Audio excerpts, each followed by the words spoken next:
bisnis. Yang kedua adalah klasifikasi dan sumber ekuitas, kemudian penerbitan saham, kemudian ada saham preference dan saham treasury. Materi yang saya sampaikan ini lebih banyak dibanding dengan materi yang ada di LMS. Lebih banyaknya bukan nambah bahan, tetapi penjelasannya, yaitu terkait dengan korporasi. Karena di Indonesia ada perubahan peraturan terkait dengan bentuk perusahaan korporasi ini, yaitu dengan adanya Undang-Undang Nomor 11 Tahun 2001 tentang Cipta Kerja. Ini harus saya sampaikan karena saudara harus update. Kalau saudara saja tidak update, bagaimana dengan masyarakat? Kan masyarakat nanyanya kepada saudara gitu ya, karena Anda dipandang sebagai insan yang memahami perkembangan bisnis ini ya. Itu ya. Jadi ada tambahan, tapi sekali lagi hanya menjelaskan apa yang ada di slide ini. Nah, sekarang mari kita lihat contohnya seperti ini. Kalau kita bicara bentuk organisasi, ya organisasi bisnis, kita kenal yang pertama adalah perusahaan pribadi.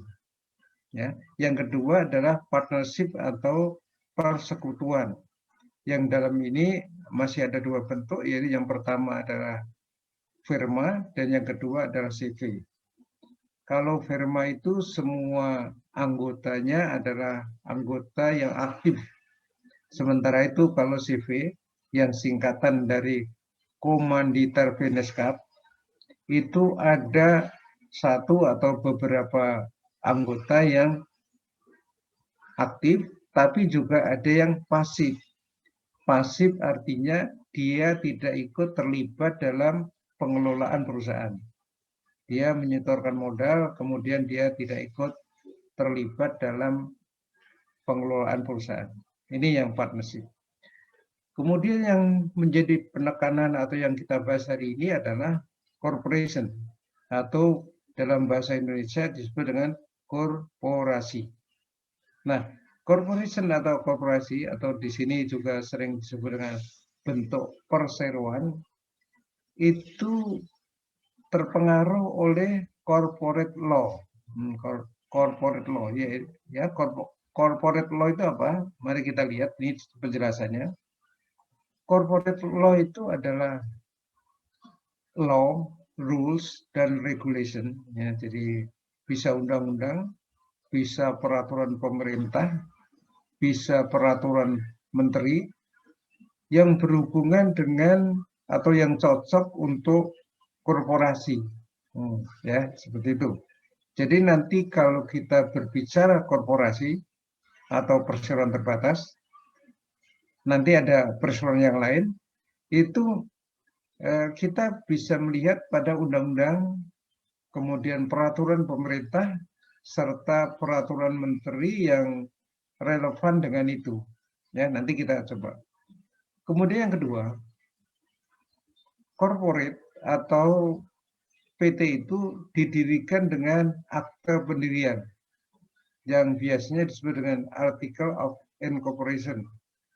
Kemudian akte pendirian ini akan disahkan oleh pemerintah.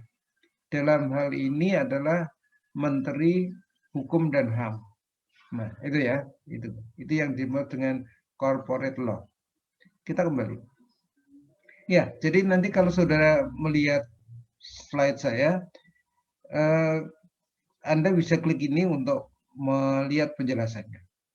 Kemudian yang kedua, korporasi itu menggunakan sistem saham.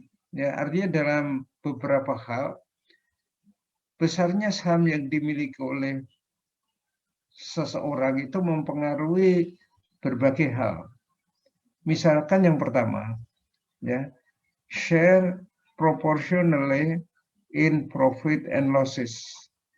Jadi dalam pembagian laba atau rugi, maka tergantung pada saham yang dimiliki oleh investor.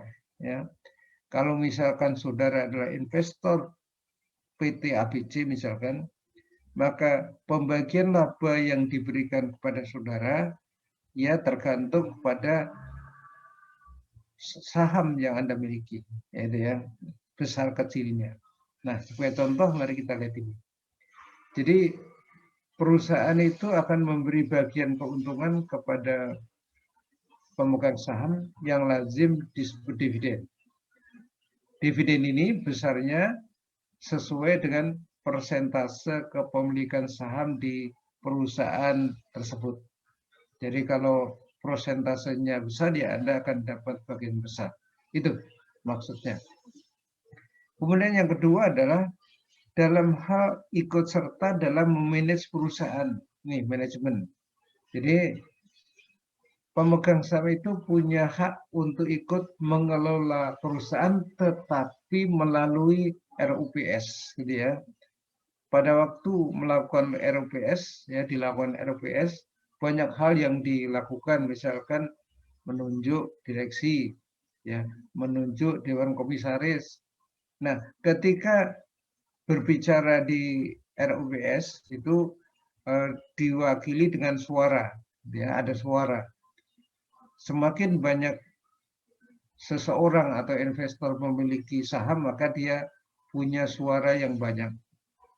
Sehingga ketika ada voting gitu, ya ini yang kita pakai. Satu lembar saham, umumnya satu suara dan seterusnya. Ya, itu. Kemudian yang berikutnya adalah dalam hal likuidasi. Ini dalam hal likuidasi, ya. Jika terjadi kebangkrutan, tentunya perusahaan kan harus membayar hutang-hutangnya. Ya, perusahaan diwajibkan untuk membayar atau melunasi kewajiban dan hutang yang dimiliki terlebih dahulu. Nah, ketika semua kewajibannya sudah dipenuhi, barulah pemegang saham berhak mendapatkan bagian aset perusahaan jika masih ada aktiva yang tersisa. Ya, nah membaginya gimana? Yaitu menurut perbandingan saham yang kita miliki. Ya. Artinya kalau kita memiliki saham banyak ya kemungkinan dapat bagian banyak. Kalau sedikit ya sedikit. Kemudian apabila tidak ada tersisa, maka pemegang saham tidak akan mendapatkan apa-apa. Itulah resikonya pengusaha ya. Jadi memang repot jadi pengusaha. Ketika untung ya dia dapat keuntungan, tetapi ketika terjadi kebangkrutan ya nggak dapat apa-apa, ya itu memang resikonya. Kemudian kita kembali.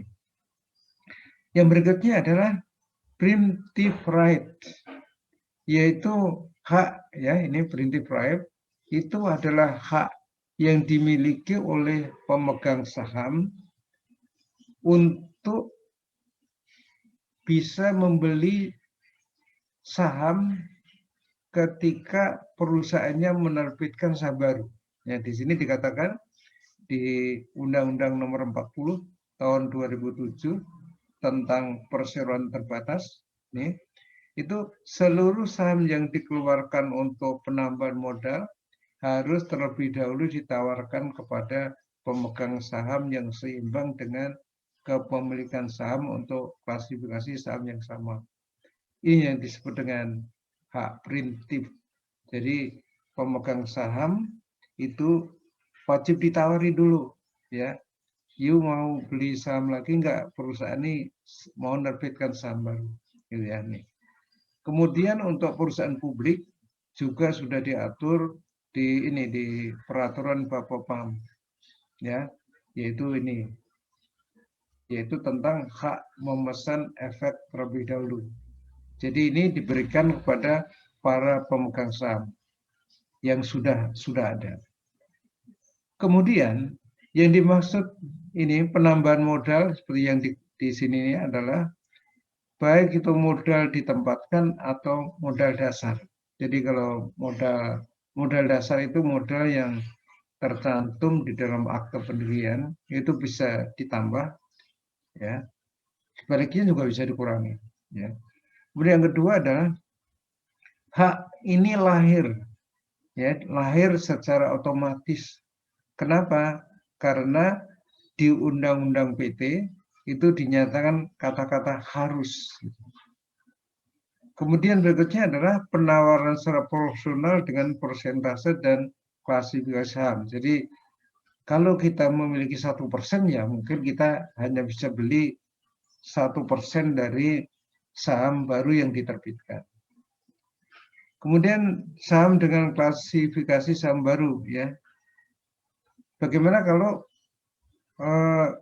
semula belum ada saham jenis yang baru ini, maka apabila perusahaan mengeluarkan saham untuk penambahan modal dengan klasifikasi saham yang belum pernah dikeluarkan sebelumnya, yang berhak membeli terlebih dahulu adalah seluruh pemegang saham sesuai dengan perimbangan jumlah saham yang dimiliki. Intinya menurut Undang-Undang Nomor 40 Tahun 2007 tentang perseroan terbatas, yaitu pasal 43, pemegang saham yang lama itu harus diberi hak lebih dahulu untuk membeli saham baru ketika perusahaan itu menerbitkan saham baru. Ini. Oh iya, ini tadi ada yang kurang di sini ya. Untuk corporate law ini coba melihat, ini ada yang kurang saya jelaskan, yaitu kalau di Indonesia itu diatur dengan Undang-Undang Nomor 40 Tahun 2007 tentang perseroan terbatas. Ya. Tetapi undang-undang ini ya telah diubah dengan Undang-Undang Nomor 11 Tahun 2000, ini 21 ini. 20, sorry, 20, betul nih, 20 tentang Cipta Kerja, yaitu pasal 109 halaman 608. Kenapa ini saya sebutkan? Karena kemarin untuk menumpungkan ini saya setengah hari belum selesai. Karena undang-undang ini halamannya seingat saya lebih dari 1000 halamannya. Pasalnya ini yang 109. Satu pasal itu bisa panjang sekali. Ya, satu pasal itu bisa panjang sekali. Dengan demikian Anda harus yakin bahwa undang-undang ini masih berlaku.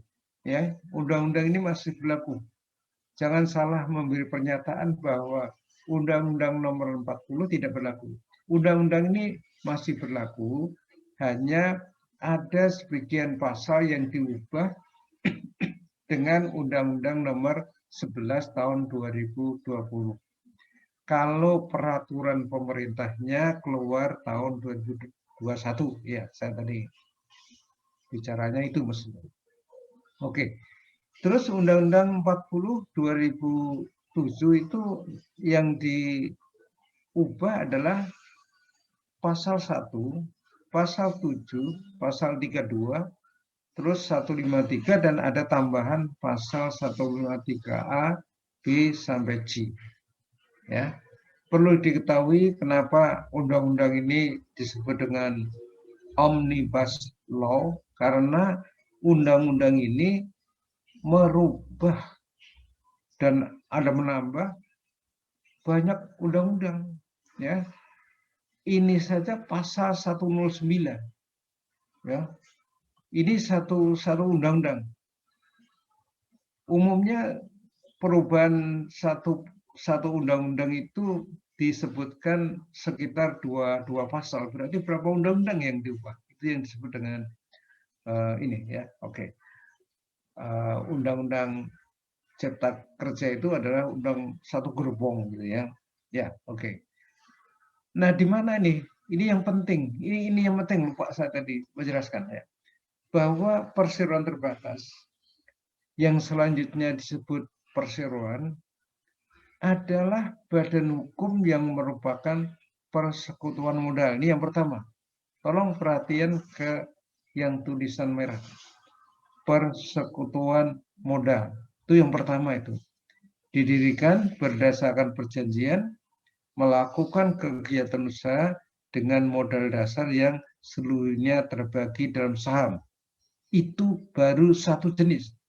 Kemudian di sini ada kata atau badan hukum perorangan yang memenuhi kriteria usaha mikro dan kecil sebagaimana diatur dalam peraturan perundang-undangan mengenai usaha mikro dan kecil. Jadi di Indonesia perseroan terbatas itu terdiri dari badan hukum yang merupakan persekutuan modal dan badan hukum perorangan. Ini yang harus kita pahami. Ya, Anda harus aktif, harus update pengetahuannya. Makanya saya sampaikan. Kemudian perseroan terbatas itu menurut pasal 7 yang sudah diubah dengan Undang-Undang Nomor 11 tahun 2020 tadi, itu didirikan oleh 2 orang atau lebih dengan akta notaris yang dibuat dalam bahasa Indonesia. Secara umum ini, tetapi ada pasal berikutnya. Ayat berikutnya, ayat 7, tidak semua saya tampilkan. Ketentuan yang mewajibkan perseroan didirikan oleh 2 orang atau lebih sebagaimana dimaksud pada ayat 1, 5, dan 6 tidak berlaku pertama A, B, C, D. Yang A itu untuk BUMN, BUMD, Badan Usaha Milik Desa atau BUMDes, perseroan yang mengelola bursa efek, dan yang terakhir ini tambahan ini. Ya, kalau yang ini semula ada di Undang-Undang 40 tahun 2007. Ini yang tambahan. Ya, ini yang tambahan. Ini yang diklaim salah satu pendorong nanti ekonomi akan membaik ya. Kita harus yakin gitu ya ini. Ini perseroan yang memenuhi kriteria untuk usaha mikro dan ini juga membuat pasal 153 ini diganti dan ditambah gitu ya, seperti itu ya. Di sini dikatakan perseroan yang memenuhi kriteria usaha mikro dan kecil dapat didirikan oleh 1 orang. Nah, itu yang 1 orang ya, seperti itu. Tapi nanti perseroan ini, perorangan ini nanti bisa berubah menjadi ini perseroan yang terdiri dari tadi saham-saham modalnya, gitu ya. Seperti ini. Ini contoh perkembangan yang mesti kita ikuti, ya. Oke. Kemudian pendirian tadi perseroan terbatas tadi itu harus mendapat persetujuan atau pengesahan dari Menteri Hukum dan HAM.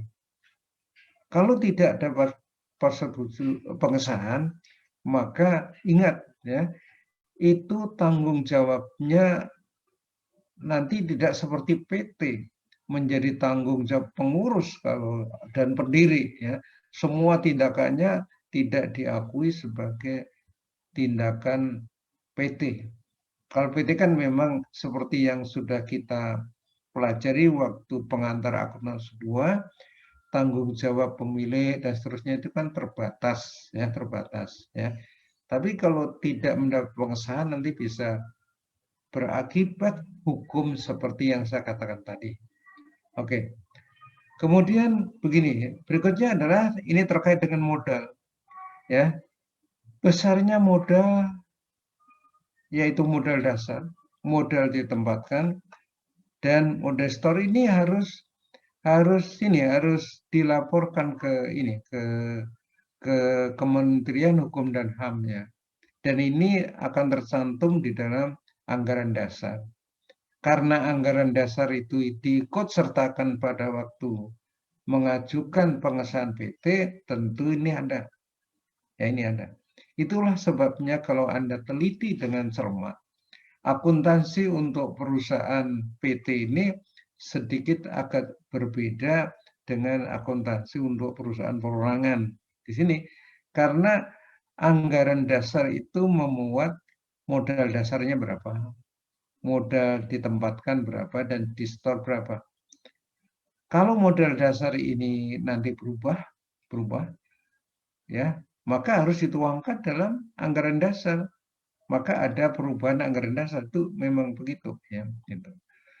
Kemudian anggaran dasar ini kalau di undang-undang yang lama, ya, kalau Anda bicara dengan orang yang belum membaca Undang-Undang Nomor 11 tahun 2020, dia akan mengatakan PT itu didirikan minimal sekian juta, ya, 50 juta misalnya. Kalau sekarang udah nggak ada, ya. Perseroan wajib memiliki modal dasar perseroan. Besaran modal dasar perseroan ditentukan berdasarkan keputusan pendiri perseroan. Jadi seperti ini sekarang ya, pembarunya. Bunyi yang ada di Undang-Undang Nomor 11 tahun 2020 itu begini. Ketentuan pasal 32 yang ada di Undang-Undang 40 diubah sehingga berbunyi sebagai berikut. Berarti ini sudah yang baru, ya, seperti ini. Ini yang harus dipahami, ya, saya kira itu. Sekarang kalau ada perubahan modal, ini nanti harus ada cara-caranya, gitu ya, seperti itu. Oke, saya kira ini yang perlu saya sampaikan untuk yang ciri-ciri dari corporation. Kemudian kita akan bicara modal atau ekuitas yang tadi sudah saya singgung, ya. Jadi sekali lagi pencatatan atas modal itu di PT kan beda, ya, dengan perusahaan perorangan. Di mana bedanya? Kalau di perusahaan perorangan, modalnya bisa ditambah dan dikurangi dengan laba, sifatnya nambah, dan dikurangi dengan adanya prefer atau withdrawal, kan gitu, ya. Jadi modalnya tertentu itu bisa naik turun. Tetapi kalau PT kan tidak sefleksibel itu. Modal saham yang sudah dicatat itu tidak bisa langsung ditambah dengan laba atau dikurangi dividen. Laba yang dihasilkan itu nanti akan dicatat tersendiri. Itu tadi karena banyak aturan yang terkait dengan PT tadi, gitu ya, seperti itu. Nah, untuk itu mari kita lihat apa sih modal atau ekuitas itu. Menurut PSAK 50, ya, ekuitas adalah setiap kontrak yang memberikan hak residual, hak residual atas aset suatu entitas setelah dikurangi dengan seluruh liabilitasnya. Hak ini tentu diberikan kepada pemegang sahamnya, ya, karena hak residual itu miliknya si pemegang saham. Yaitu kalau kita lihat di sini, ya, ini sama dengan ini, asset main liabilities sama dengan equity. Ini. Intinya ini. Penjelasan. Kemudian ekuitas itu kalau dilihat dari sumber atau dari mana asalnya, maka ada dua sumber utama. Yang pertama adalah berasal dari contributed capital dan yang kedua adalah earned capital. Nah, ini. Kalau yang contributed capital adalah ekuitas yang berasal dari setoran pemilik. Kalau yang earned capital yang bawah ini itu berasal dari kegiatan perusahaan, yaitu laba yang diperoleh selama perusahaan melakukan kegiatan usaha. Ini. Nah, contributed capital ini bisa terdiri dari ordinary share, berasal dari penerbitan saham biasa, dan bisa juga berasal dari penerbitan saham preference. Ketika terjadi penerbitan, kemungkinan ada setoran pemilik di atas nilai nominal atau stated value-nya yang disebut dengan share premium, baik untuk ordinary share maupun untuk preference share, ya, seperti ini. Inilah yang disebut dengan contributed capital. Kemudian Kenapa harus dibedakan ya antara ini dengan ini? Saudara-saudara, ini ada perlakuan yang berbeda. Anda bisa lihat di Undang-Undang 40 secara lengkap, ya, iseng-iseng, ya mestinya kalau ada waktu dipelajari aja, karena terkait dengan pelajaran. Mungkin nggak keluar di ujian, tetapi sebagai mahasiswa STAN, Anda harus jaga image, ya, bahwa Anda mengerti. Oleh karena itu ini ada bedanya. Di mana bedanya? Kalau return earning, modal yang diperoleh ini bisa dijadikan dasar untuk membagi dividen. Ya, dasarnya ini. Secara umum, kalau perusahaan memiliki return earning, perusahaan bisa bagi dividen. Tetapi kalau ini nggak semudah itu. Ada memang namanya liquidating dividend yang nanti akan dibicarakan minggu depan. Dasarnya bukan yang modal saham yang nominal sama stated value, tapi dibolehkannya yang share premium ini yang boleh dibagi. Jadi antara nominal premiumnya berapa atau bisa. Kalau yang ini memang boleh. Ini. Kemudian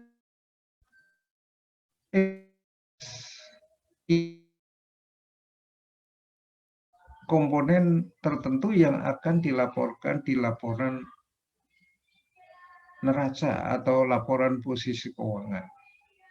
Nah, terkait dengan penyajian laporan keuangan kan diatur di PSAK nomor 1, ya, tentang komponen ekuitas di sini. PSAK 1 bahasnya pelaporan keuangan, ya. Salah satunya adalah laporan posisi keuangan.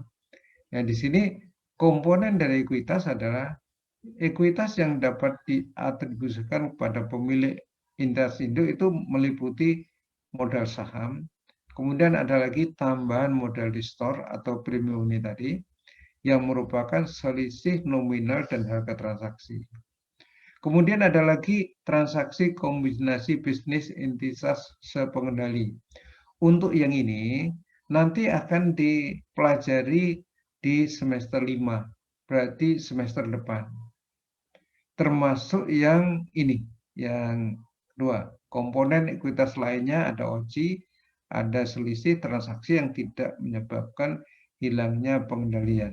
Ini dan ini akan dibahas lebih lanjut nanti di pelajaran akuntansi lanjutan. Tentu doa Pak Margono semuanya nanti bisa kuliah di semester 5 ya. Amin amin ya. Oke. Kemudian berikutnya ada namanya saldo laba. Ya, saldo laba. Ini juga termasuk komponen dari ekuitas ini tadi. Oke. Terus ketika perusahaan itu sahamnya dimiliki oleh perusahaan lain, maka perusahaan lain itu terdiri dari dua kemungkinan. Yang satu, dia kepemilikannya banyak, sehingga dia bisa mengendalikan perusahaan tersebut, tapi ada kelompok lain yang kepemilikannya sedikit. Mereka itu tidak bisa mengendalikan. Mereka disebut dengan kepentingan non pengendali. Ya, seperti ini. Nih. Jadi kalau yang ini tadi adalah untuk entitas induk, artinya yang bisa mengendalikan perusahaan lain, ya. Sementara itu yang non pengendali adalah yang tidak bisa mengendalikan perusahaan yang sedang melaporkan laporan posisi keuangan ini. Nih. Nah, secara lengkap dapat dikatakan equity di laporan posisi keuangan terdiri dari share capital, share premium, ya. Yang ini dua ini menunjukkan yang disetor oleh pemilik. Kemudian ada return earning, ada accumulated OCI yang sudah sering kita bahas. Berikutnya adalah treasury share, saham treasury. Namun yang ini sifatnya mengurangi, ya, mengurangi total equity ini. Kemudian ada non controlling interest. Ya. Baik, kita akan lanjutkan penerbitan saham. Kalau kita lihat di Undang-Undang Nomor 40 tahun 2007 ada namanya modal dasar. Modal dasar. Modal dasar ini adalah modal yang sudah disepakati oleh pemegang saham bahwa modalnya sekian. Kemudian modal dasar ini tertuang di dalam anggaran dasar, dan anggaran dasar itu merupakan lampiran pada waktu perusahaan itu meminta pengesahan pada Menteri Hukum dan HAM. Berarti modal dasar itu adalah modal yang sudah disetujui oleh pemegang saham, dan itu nanti akan disahkan oleh Kementerian Hukum dan HAM. Dalam hal ini yang mengesahkan menterinya. Nah, ini yang menurut saya merupakan authorized shares, ya. Jadi saham yang sudah disetujui, diotorisasi oleh para pemegang saham melalui RUPS, atau kalau pada waktu pendirian pertama kali ya menurut pendirinya, tadi syaratnya minimal 2 orang tadi, itu yang disetujui dan nanti akan disahkan oleh Menteri Hukum dan HAM. Ketika modal dasar ini berubah, sepengetahuan saya, pada waktu Pak Margono praktek sebagai pemeriksa pajak, itu anggaran dasarnya dilaporkan, ada perubahan, nanti dilaporkan juga ke Kementerian Hukum dan HAM. Ya, dengan demikian ini tidak sembarangan berubah, ya, tidak berubah setiap hari, enggak. Ini kalau ada perubahan nanti harus merubah anggaran dasar dan dilaporkan ke Kementerian Hukum dan HAM. Kemudian apa yang sudah disetujui di dalam anggaran dasar belum tentu dibutuhkan saat ini, ya, belum tentu modalnya membutuhkan segitu, ya.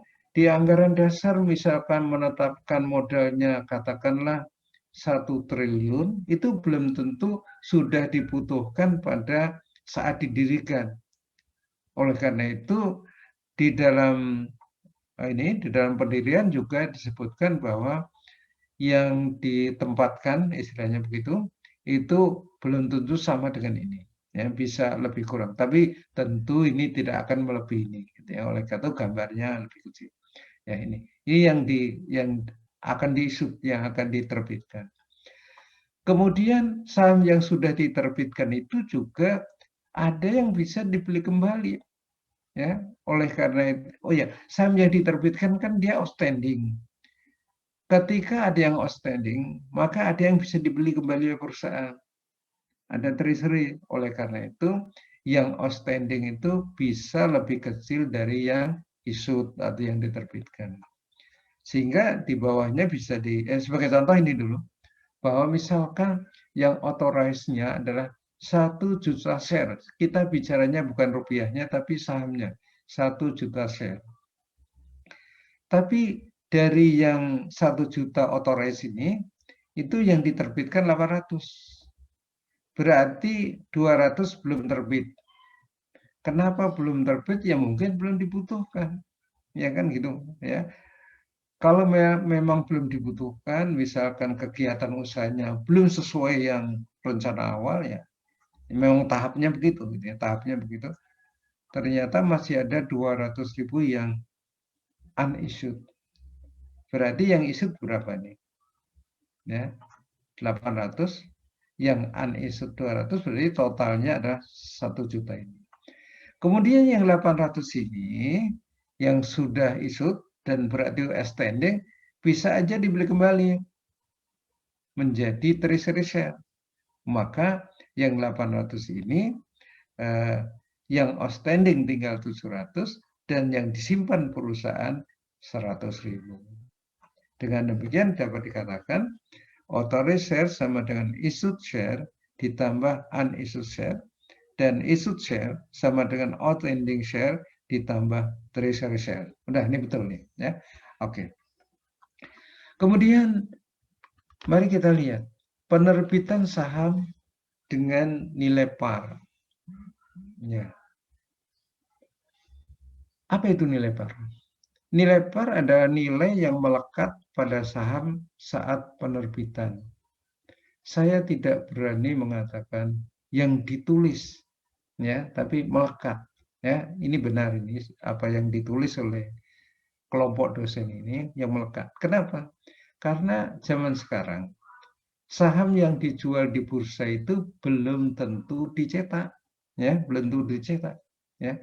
Sahamnya hanya tercatat saja di bursa sana bahwa PTA menerbitkan saham sekian lembar. Semuanya elektronik, ya. Kemudian pemegang saham itu tidak membawa sahamnya pulang, ya. Dia hanya memiliki satu kartu, ya, seperti ATM gitu. Dia bisa lihat, oh, sahamku pada PTA berapa, pada PTB berapa, PT XYZ berapa, seperti itu. Ya, sehingga kata melekat ini jangan diusulkan untuk diubah menjadi yang tertulis pada saham, ya enggak. Ya, sekarang seperti itu. Dari mana Pak mengerti? Ya, kebetulan saya kenal dengan orang yang sering melakukan transaksi di bursa efek, ya. Itu dia cerita seperti ini, ya. Oke, yang kedua adalah biasanya nilai par yang ditetapkan sangat kecil karena nilai par kecil membantu perusahaan menghindari liabilitas kontingensi dalam hal saham dijual di bawah nilai pasar. Oke, mari kita lihat. Ini nanti akan saya jelaskan, tapi sebelumnya mari kita lihat ini. Dalam penerbitan saham dengan nilai par, perusahaan harus mencatat nilai par pada akun share capital ordinary. Oke, itu catatan. Mari kita lihat ini terkait dengan menjual saham di bawah nilai par. Oke, ada beberapa catatan di bukunya Kiso, ya. Salah satunya adalah catatan yang mengatakan bahwa perusahaan kalau menjual saham di bawah par itu bisa terjadi perusahaan mungkin akan mengundang pembeli asli atau pemegang saham sekarang yang diterbitkan di bawah nominal untuk membayar uang sejumlah diskon untuk menghindari kreditor dari menderita suatu kerugian atas likuidasi perusahaan. Ini ternyata bisa menimbulkan masalah, yaitu ketika perusahaan likuidasi, terus kreditornya belum terbayar, maka bisa terjadi si pemegang saham yang dulu membeli saham dari perusahaan itu di bawah harga pasar, dia diminta untuk bayar, ya, store tambahan. Untuk apa? Untuk nutup utang kepada kreditornya. Itu. Ini ada di buku, di footnote adanya. Tulisannya kecil. Gitu yang pertama. Ini yang pertama kemungkinan. Yang kedua adalah menjual saham di bawah nilai nominal akan merugikan para pemegang saham lama. Jadi misalkan Anda pemegang saham, dulu waktu membeli saham, membeli dengan harga par atau di atasnya bahkan. Kemudian berikutnya perusahaan menjual saham. Walaupun tadi ada preemptive right, tapi kan bisa aja itu dilepas oleh oleh pemegang saham lama. Kemudian perusahaan menerbitkan dengan nilai yang di bawahnya, jauh nominal. Berarti kan pemegang saham yang baru itu bisa memiliki satu lembar saham dengan harga yang lebih rendah dibanding saudara. Ini ya, itu. Nah, itu punya potensi, ya, potensi perusahaan bisa dipermasalahkan gitu ya. Bisa Anda baca ini di Undang-Undang Nomor 40 tahun 2007. Hak-hak pemegang saham itu bisa dibaca di sana. Ya, di sana itu ada. Kalau dirugikan gimana itu ada semua diatur. Itu yang barangkali. Oleh karena itu, banyak negara ya yang tidak mengizinkan perusahaan itu menerbitkan saham di bawah nilai nominal. Nah, itu ya, itu. Nah, kalau di Indonesia, saya membaca beberapa artikel yang mengatakan menerbitkan saham di bawah nominal itu tidak diizinkan. Tetapi saya langsung percaya. Oleh karena itu sebagai itu pasti cari sumbernya. Akhirnya saya coba untuk saya lihat di Undang-Undang 40 2007, namun saya belum ketemu statement yang seperti yang saya ucapkan tadi. Yang ada adalah begini, ya yang saya ketemukan, ya. Mungkin di peraturan lain yang saya harus gali lagi, ya, saya belum ketemu. Pada pasal 33 dikatakan bahwa paling sedikit 25% dari modal dasar itu harus ditempatkan, artinya harus dijual. Itu terutama ini waktu pendirian dan disetor penuh. Kalau di Undang-Undang 40 itu hanya ada saham dengan nilai nominal. Oke. Terus ada satu pasal yang membolehkan saham tanpa nilai nominal tapi itu di pasar modal. Ada pasalnya. Tapi secara umum saham yang diterbitkan PT itu adalah dengan nilai nominal. Kalau ada kata-kata disetor penuh, nah pengertian disetor penuh itu kan saya bisa menerbitkan ya minimal sebesar nominal. Itu. Kemudian di sini modal ditempatkan dari setor penuh sebagai dimaksud pada ayat 1 dibuktikan dengan bukti penyetoran saham. Pengeluaran saham lebih lanjut yang dilakukan setiap kali untuk menambah modal yang dilakukan harus disetor penuh. Jadi pengertian disetor penuh ini yang membuat saya menyetujui ada artikel yang mengatakan menjual saham di bawah nominal, di bawah nilai nominal di Indonesia itu nampaknya ada kendala, gitu ya, seperti atau boleh dibilang tidak boleh, gitu ya. Dasarnya ini, kalau Anda nanti bisa mencari pengetahuan yang lebih bagus daripada ini, ya saya diberitahu. Ya ini udah, ini ya saya sudah seperti itu. Oke. Oke. Kemudian kita kembali ke tadi. Sekarang penjelasan ini sudah selesai. Mari kita lihat. Contohnya pada tanggal 2 Januari 2019, PT Mekarjaya menerbitkan 1 juta saham biasa, nilai pernya 100, dengan harga jual 500.000 juta, sorry, maaf ya. Nih. Tapi kalau kita lihat nih, 1 juta kali 100 kan 100 juta ya nominalnya ya. Harga jualnya 500 juta. Berarti ini ada namanya agio atau premium. Sehingga jurnal yang dibuat adalah cash di debit ini 500 juta. Kemudian share capital ordinary di kredit 100 juta. Kemudian ada share premium 400 juta.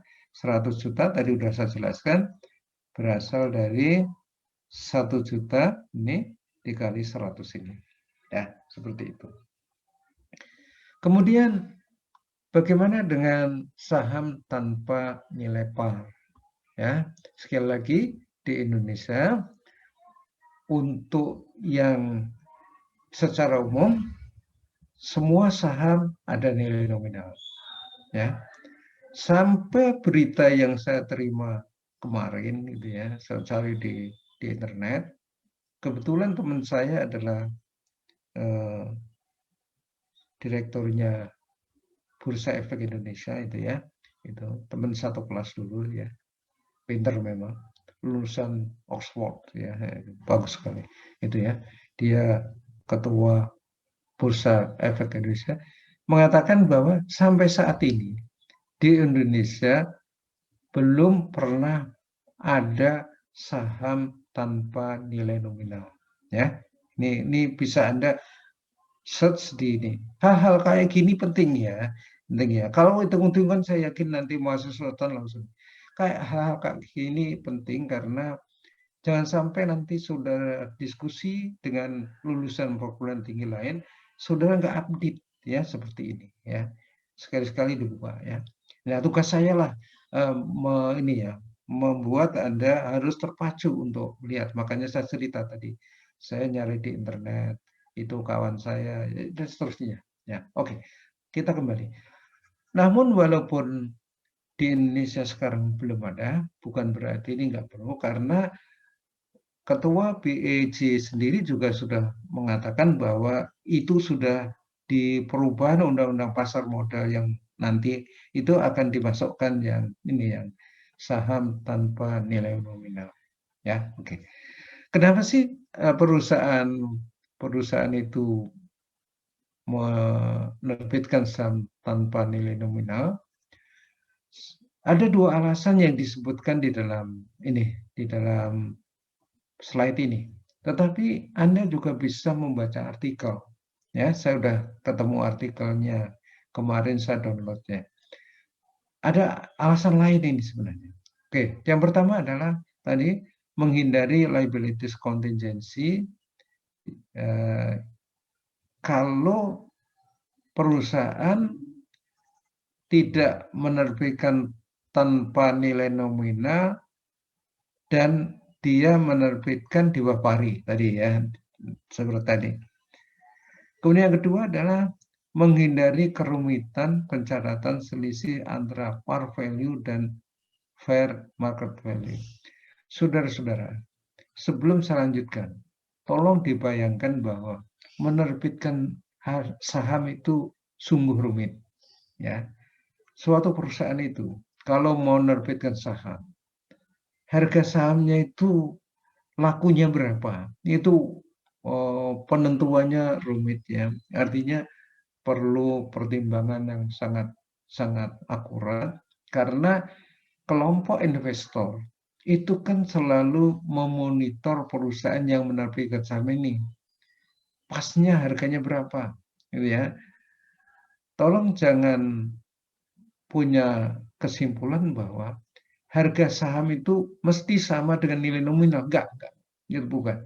Jadi harga saham itu harganya berapa, realnya, harga pasarnya berapa. Itu banyak faktor. Ya, harga yang disepakati antara perusahaan dengan investor itu banyak yang mempengaruhi. Misalkan karena kinerja perusahaan yang bagus atau kurang bagus. Kalau kinerja perusahaan bagus, tentu harga sahamnya kemungkinan tinggi karena perusahaannya menarik bagi investor. Tapi kalau perusahaannya mungkin masa depannya suram, tentu mungkin harga sahamnya tidak menarik, karena tidak menarik maka harganya rendah. Itu ya. Sementara nominalnya sudah tercantum, sudah melekat di saham. Nah, itu ya. Itu tadi. Itu. Jadi saya ingin menjelaskan bahwa menentukan harga itu sulit. Yang kedua adalah menghindari kerumitan pencatatan selisih par value dan fair market value-nya. Ini bisa beda kan tadi, gitu ya. Yang saya jelaskan tadi, bahwa harga saham itu tidak selalu sama dengan par value-nya. Kemudian ada satu lagi yang di artikel itu yang mengatakan bahwa dengan adanya saham tanpa nilai nominal, maka perusahaan akan mudah untuk menjual saham. Karena pada waktu menentukan harga jual itu lebih banyak ditentukan oleh faktor ini tadi. Faktor antara permintaan dan penawaran atas dana itu gitu ya. Dana yang akan dibutuhkan perusahaan dengan menjual saham itu gitu ya, seperti itu. Itu. Jadi harganya ya terserah saja kesepakatan mereka gitu ya. Tidak disibukkan dengan nominalnya berapa, berarti ada diskon, premium, enggak begitu. Gitu ya. Jadi lebih mudah. Itu. Satu artikel ada yang mengatakan seperti itu. Kemudian, walaupun ada kebaikan ini, kalau kita bicara harus objektif, ternyata ada kerugiannya. Ya, ya, terdapat beberapa kerugian dalam penerbitan saham tanpa nilai nominal, antara lain adalah beberapa negara mengenakan pajak yang tinggi terhadap saham tanpa nilai par, dan total harga penerbitan saham tanpa nilai par diakui secara legal sebagai modal, sehingga dapat mengurangi fleksibilitas dalam bayar dividen. Ya ini, ya karena semuanya jadi modal, ya nggak bisa dibagi dividen. Beda dengan tadi kalau sahamnya ada parnya, kan kemungkinan bisa dijual dengan premium, dan premium ini bisa dibagikan dalam bentuk dividen yang namanya liquidating dividend yang akan kita bahas minggu depan. Apakah ada Pak perusahaan seperti itu? Ada, yaitu perusahaan-perusahaan yang investasi awalnya itu panjang. Yang pernah saya kenal ada perusahaan pertambangan. Itu untuk penelitian riset awal ya, mencari yang sudah pernah kita bahas di tengah semester lalu ya. Itu kan riset atau mencari tambang itu kan lama. Ya, itu ya. Nah ini kalau pemegang saham nggak sabar kan nunggu dividen. Nah dividen yang mungkin bisa dibagikan ketika masa-masa seperti itu ya dengan liquidating dividen tadi ya seperti itu. Oke. Kemudian beberapa negara juga mensyaratkan agar saham tanpa nilai par diberikan suatu nilai yang disebut dengan stated value. Jadi nanti ada nilai. Dan stated value itu adalah batas minimum saham di mana perusahaan tidak boleh menerbitkan saham di bawah nilai tersebut. Ya, itu. Ya, karena tadi seolah-olah itu nilai nominal, kalau nanti nerbitkan di bawah itu, nanti ada potensi tadi pemegang saham yang lama merasa dirugikan. Dulu saya belinya segini, kok sekarang ada yang baru bisa beli segini. Walaupun sekali lagi ada prinsip tadi. Gitu ya. Kemudian mari kita lihat contoh. Pada tanggal 2 Januari 2019, PT Mekarjaya menerbitkan 1 juta lembar saham biasa tanpa nilai par dengan dijual 500 juta. Ya, jurnalnya lebih sederhana. Ya tinggal ini aja. Ya, ini dijadikan dasar untuk jurnal. Ini jurnalnya adalah cash 500 juta dan share capital adalah 500 juta. Kebetulan 500 itu tanda panahnya tidak ke jumlah, artinya dua-duanya dipengaruhi oleh ini. Ya, jumlahnya ini gitu maksud saya. Kemudian contoh yang kedua adalah pada tanggal 2 Januari 2019, PT Mekarjaya menerbitkan 1 juta saham tanpa nilai par dengan harga jual 500. Saham tersebut mempunyai stated value 150 per saham. Kalau yang ini perlakuannya seperti saham yang memiliki nilai par, sehingga jurnalnya adalah cash di debit 500 juta, yaitu harga jual, kemudian saham share capital ordinary dikredit sebesar total dari stated value, yaitu 1 juta dikali dengan 150, kemudian kreditnya adalah share premium sebesar selisihnya 350 juta. Begitu ya, jadi bisa disimpulkan bahwa saham tanpa nilai nominal tapi yang memiliki stated value, cara mencatatnya sama dengan saham dengan nilai nominal. Nah sekarang mari kita coba lihat. Berikutnya ada masalah lagi, yaitu bagaimana kalau perusahaan itu menerbitkan beberapa jenis saham dengan satu jumlah, dengan harga tertentu. Mungkin langsung aja contoh ini kasusnya.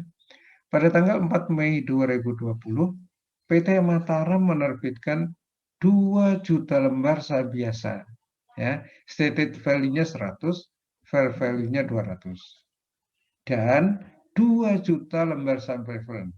Stated value-nya 100 dan fair value-nya 300 dengan total harga jual 900.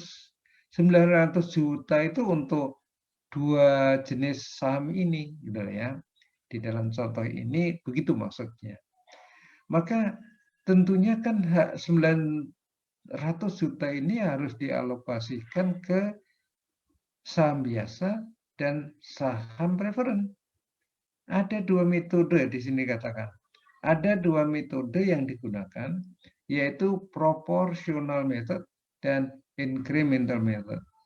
Keduanya akan kita bahas. Pertama kita akan bicara proportional method. Seperti apa alokasinya? Ya, alokasinya adalah seperti ini. Kita mengalokasikan 900 itu berdasarkan fair value. Ya, fair value yang mana fair value?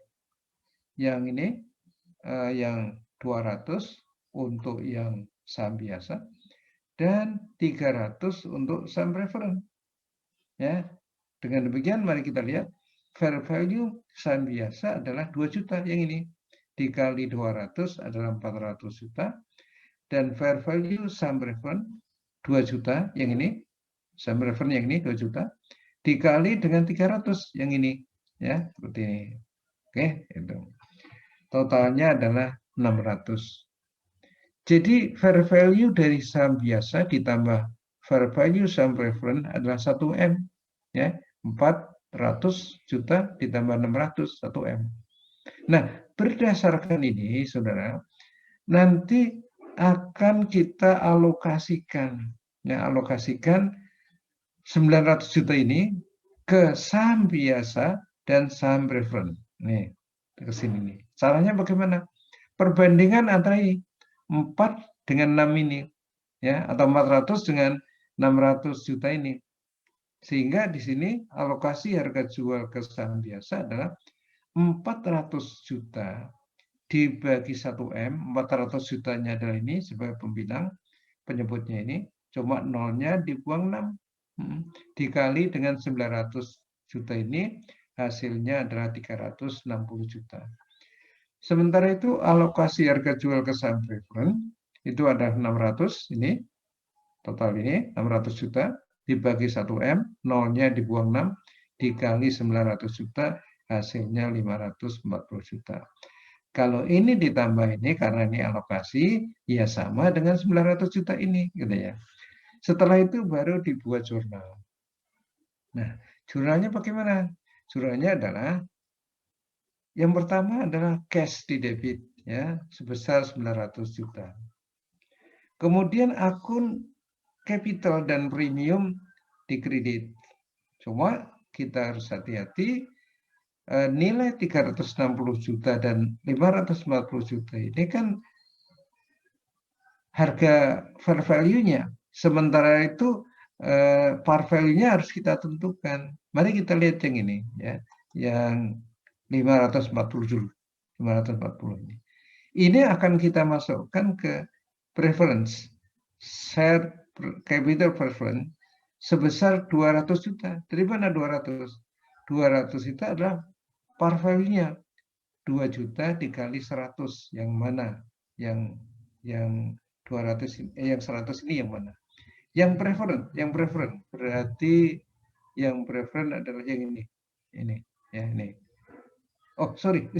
Sorry, saya salah klik. Ini yang 100 yang ini. Yang preferen yang ini 100 ini. Oke. Oke ya. Jadi 200 berasal dari ini. Terus 340 dari mana? Tentu 540 kurangi 200 ini. Ada di sini.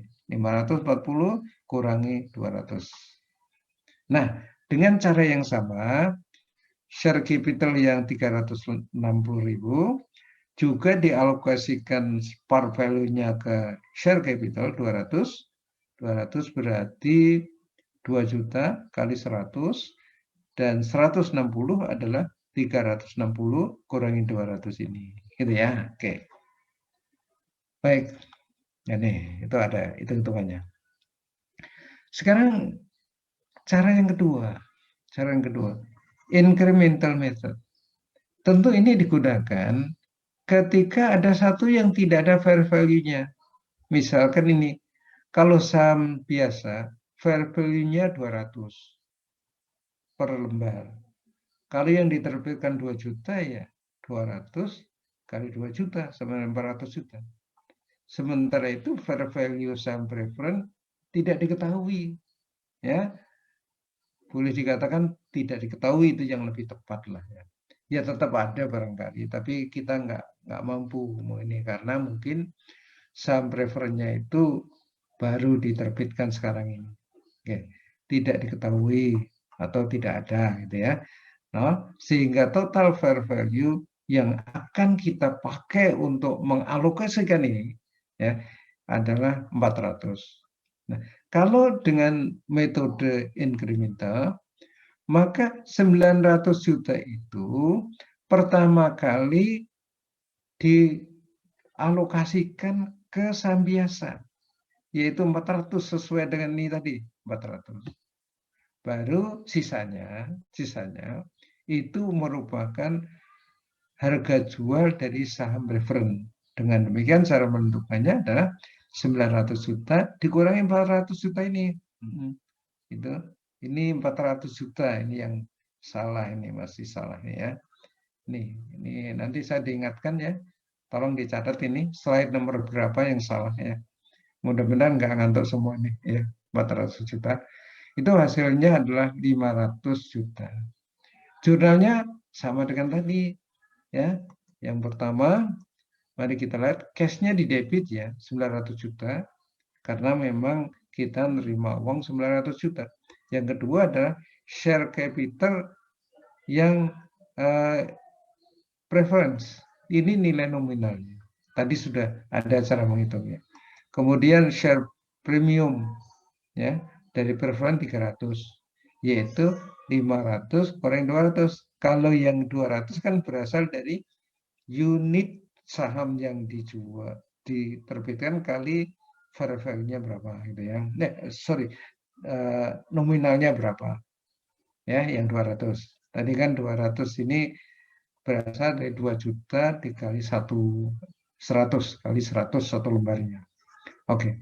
Kemudian untuk yang share capital ordinary yang nominal dimasukkan ke akun ini, kemudian 400 dikurangi dengan 200 ini, itu akan dimasukkan ke share premium ordinary.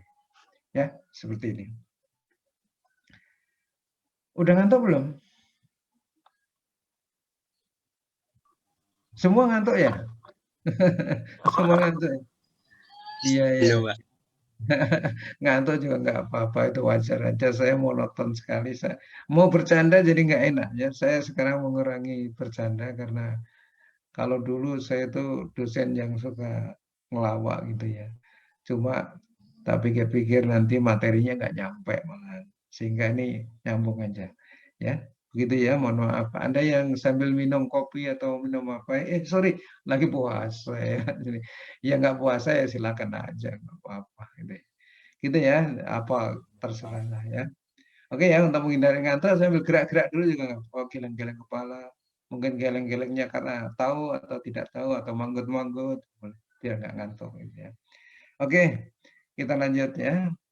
Supaya tidak lemes, barangkali tadi pas sahur dikendalikan sahurnya ya. Saya dulu waktu muda saya kadang keliru pas sahur, tapi setelah saya jalani sahur itu sebaiknya dibatasi, nggak berlebihan gitu ya, nggak berlebihan. Jadi supaya mahnya itu nyaman. Alhamdulillah saya nyaman dan saya tidak tidur dari jam 3 tadi nggak ada masalah ya. Karena kalau tidur justru saya lemas dan seterusnya. Itu secara kesehatan ada dibahas ya. Kenapa begitu ya. Oke, saya lanjutkan lagi ya. Mohon maaf. Nih. Jadi seperti ini. Oh ya, ini gambarnya seperti ini. Yang 500 itu dilakukan ke 200 dan 300. Caranya seperti sebelumnya. Kemudian mari kita lihat bagaimana kalau saham diterbitkan. Dan tujuannya adalah untuk membayar suatu aset non-cash atau jasa. Coba perhatikan di tulisan ini, yang tulisan tebal ini, yang di bold. Perusahaan harus mencatat saham yang diterbitkan tersebut sesuai dengan nilai wajar aset non-cash atau jasa yang diperoleh. Jadi kalau kita menyerahkan saham, terus kita terima barang atau jasa, maka sesuai dengan slide ini dan slide ini sesuai dengan buku, itu perusahaan harus mencatat saham yang diterbitkan sesuai dengan nilai wajar aset non-cash atau jasa yang diperoleh dengan catatan nilai wajar dari aset non-cash atau jasa tersebut dapat diukur secara andal. Ya. Jika nilai wajar aset non-cash atau jasa yang diperoleh tidak dapat diukur secara andal, maka saham yang diterbitkan dinilai sesuai dengan harga pasar atau nilai wajar saham tersebut. Nah itu kalau diketahui. Kalau nggak diketahui gimana? Nah itu dia, nanti ada contohnya ya, ada contohnya. Sekarang mari kita lihat contohnya. Pada tanggal 5 Januari 2020, PT Sumbawa menerbitkan 20.000 saham biasa dengan nilai par 100 per saham untuk memperoleh suatu hak paten. Kalau soalnya cuma segini, ya nggak bisa jawab. Soalnya nggak lengkap. Jawabnya bisa bervariasi. Oleh karena itu dilihat kondisi masing-masing. Ada 3 kondisi yang disampaikan dalam slide ini. Yang pertama, PT Sumbawa tidak dapat menentukan nilai wajar saham, tetapi PT Sumbawa mengetahui nilai wajar paten, misalnya sebesar 3.100.000. Berarti kita ngikuti yang ini, ya. Atas hal ini, PT Sumbawa membuat jurnal sebagai berikut. Ya, tentu patennya didebit ya, 3.100.000 gitu ya. Kemudian share capital ordinary-nya dikredit 2 juta. Dari mana? Yaitu 20.000 saham dikali nominalnya 100. Selisihnya antara ini dengan nominal ini dicatat di share premium 1.100.000. Jadi dari jurnal ini dapat kita simpulkan bahwa ketika nilai wajar paten diketahui, transaksi ini dicatat sebesar nilai wajar dari paten, yaitu 3.100.000 untuk mencatat paten dan 2 juta dan 1.100.000 untuk sahamnya. Tapi kalau di total ini kan sama dengan 3.100.000.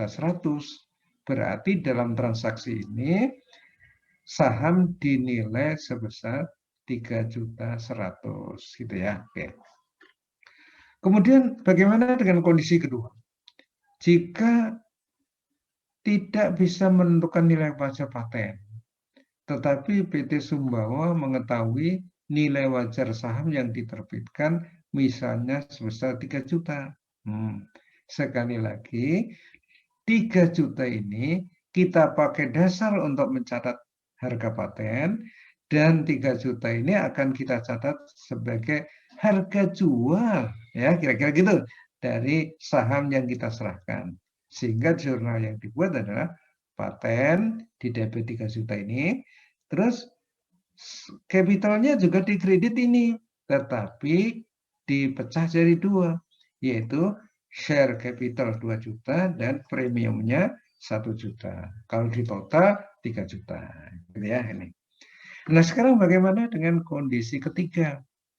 PT Sumbawa tidak dapat menentukan nilai wajar saham dan nilai wajar paten. Kalau seperti itu bagaimana ya? Kita harus mengikuti ini cara menentukan nilai wajar. Coba seingat saya ada kemarin itu sudah saya bahas ya. Ada tiga level ya. Kalau ada harga kuotasi ya harga itu, kalau tidak ya menggunakan harga yang terdekat. Kalau tidak lagi ya di present value. Katakanlah kita sudah melalui tahap itu sehingga kita mendapat nilai dari konsultan yang ahli ya penilai bahwa nilainya adalah 2.900.000. Maka 2.900.000 akan dipakai dasar untuk mencatat paten dan untuk mencatat saham yang diterbitkan. Jurnal yang dibuat adalah paten 2.900.000 dan share capital dan premium. Kalau di total itu adalah 2.900.000. Tentu tidak perlu saya jelaskan 2 juta lagi karena sama dengan ini, gitu ya. Oke. Sekarang mari kita lihat bagaimana biaya penerbitan atas saham, ya. Kalau perusahaan menerbitkan saham, itu kemungkinan ada biaya-biaya yang dikeluarkan, ya. Biaya itu dapat dikelompokkan jadi dua. Yang pertama adalah direct cost, yang kedua adalah indirect cost. Kalau direct cost itu ya biaya langsung yang berhubungan dengan penerbitan saham. Seperti kalau sahamnya dicetak ya biaya percetakan. Kemudian kalau melibatkan underwriter itu adalah penjamin penerbitan saham. Kalau sahamnya nggak laku, dia yang akan membeli gitu ya, membeli sementara terus nanti dia jual. Nah, ada honornya, ada fee-nya lah, fee-nya. Kemudian konsultan hukum, itu juga ada honornya. Kemudian akuntan yang menyiapkan berbagai hal atau memeriksa perusahaan, itu juga ini, dan mungkin ada pajak-pajak yang harus dibayar.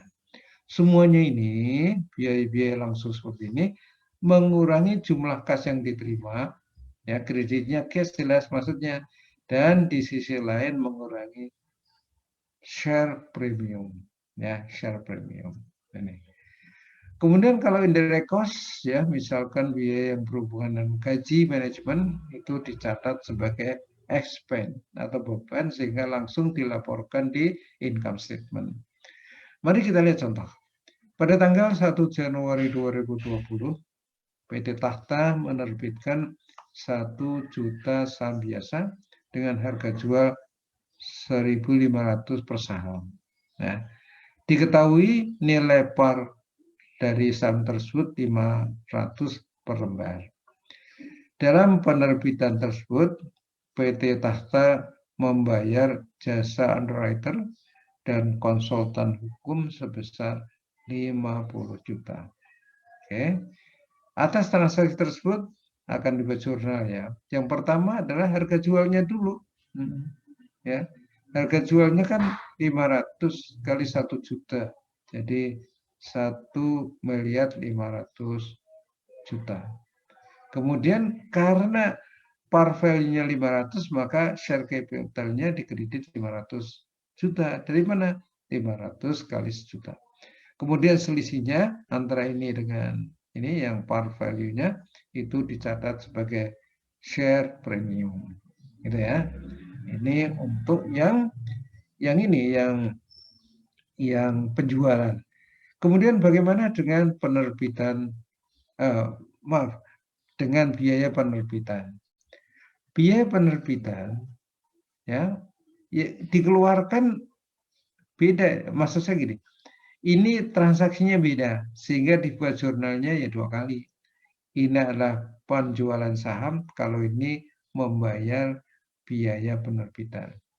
Sesuai dengan ini, dengan penjelasan di bagian atas slide ini, biaya penerbitan akan dicatat mengurangi share premium ya 50 juta. Ya kan dulu share premiumnya 1M nih, berkurang 50 juta, cash dikredit 50 juta. Ya, seperti itu. Oke. Sekarang kita bicara saham preference. Banyak sekali di materinya ya. Oke. Bertahanlah Anda, jangan ngantuk ya. Kalau ngantuk-ngantuk dikit ya dicoba untuk bergerak-gerak gitu. Oke. Saham preference itu saya pernah membaca artikel bahwa saham preference itu belum tentu lebih baik daripada saham biasa. Ya. Hanya memiliki preferensi atau pilihan-pilihan karakteristik tertentu gitu ya ini.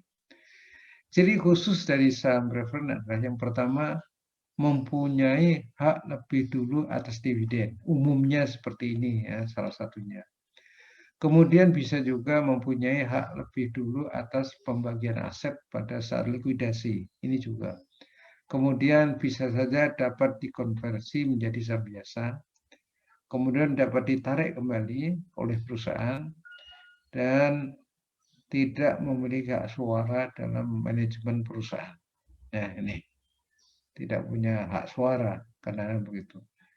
Bisa saja ini gabungan dari seluruhnya, tapi bisa juga ada karakteristik yang tidak dimiliki di antara 1, 2, 3, 4, 5 ini. Ya. Kemudian fitur sifat tertentu dari saham preferred adalah bisa kumulatif ya. Artinya begini, dividen yang dibayarkan itu ada yang kumulatif. Artinya gini, misalkan pada suatu tahun saham preferred belum dibagi dividen sesuai dengan biasanya ada tarifnya berapa, maka dividen ini bisa dibayarkan pada tahun berikutnya bersamaan dengan dividen tahun berikutnya. Oke. Dividen yang belum dibayar tadi disebut dividen in arrears.